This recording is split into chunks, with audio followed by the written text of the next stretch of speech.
Armez-vous, la chasse au talent a commencé. Les conséquences de la pandémie sur l'emploi et les incertitudes de la guerre en Ukraine ont fait éclore de nouveaux comportements déjà en germe auparavant, dans la relation entre employeurs et employés.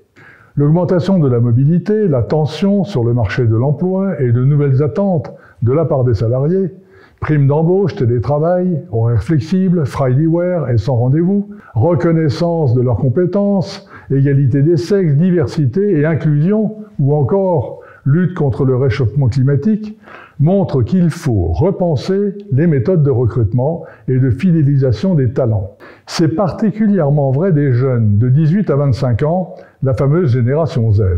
Si le niveau de rémunération et la sécurité de l'emploi étaient auparavant l'essentiel, ce n'est plus le cas aujourd'hui. Une plus grande autonomie, une vraie raison d'être et de l'activité poursuivie, une politique RSE, un épanouissement revendiqué par chacun dans son travail quotidien, doivent s'accorder avec les objectifs de l'entreprise vers plus de vitesse, plus de flexibilité et plus d'agilité dans un contexte de plus en plus complexe. Il faut donc aujourd'hui faire preuve de créativité pour concilier les exigences des salariés avec les besoins à long terme des organisations. Il appartient désormais aux chefs d'entreprise de répondre aux attentes de ses collaborateurs tout en assurant la réalisation des objectifs collectifs. De nombreuses études ont démontré qu'une plus grande satisfaction au travail des salariés et le sens qu'ils y trouvaient les rendait plus productifs et plus enclins à des horaires plus longs et plus denses. Ils se montraient également plus créatifs. Il est donc devenu incontournable de faire évoluer la culture d'entreprise vers plus d'autonomie en adoptant des comportements d'animation plus que de direction.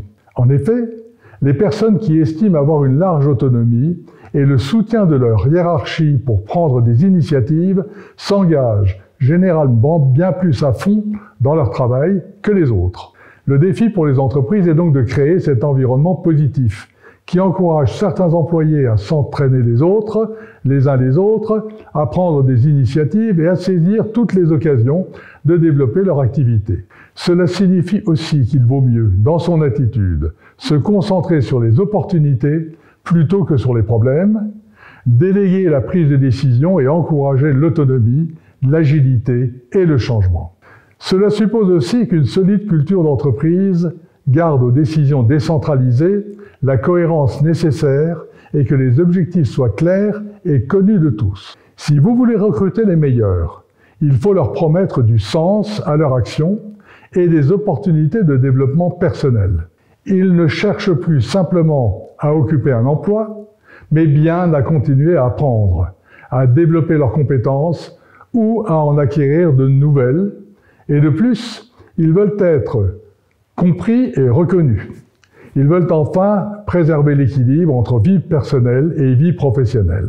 Aujourd'hui, la concurrence n'est plus entre les salariés pour obtenir tel poste flatteur. Elle règne entre les employeurs qui doivent se battre pour séduire les talents sans lesquels ils ne peuvent prospérer.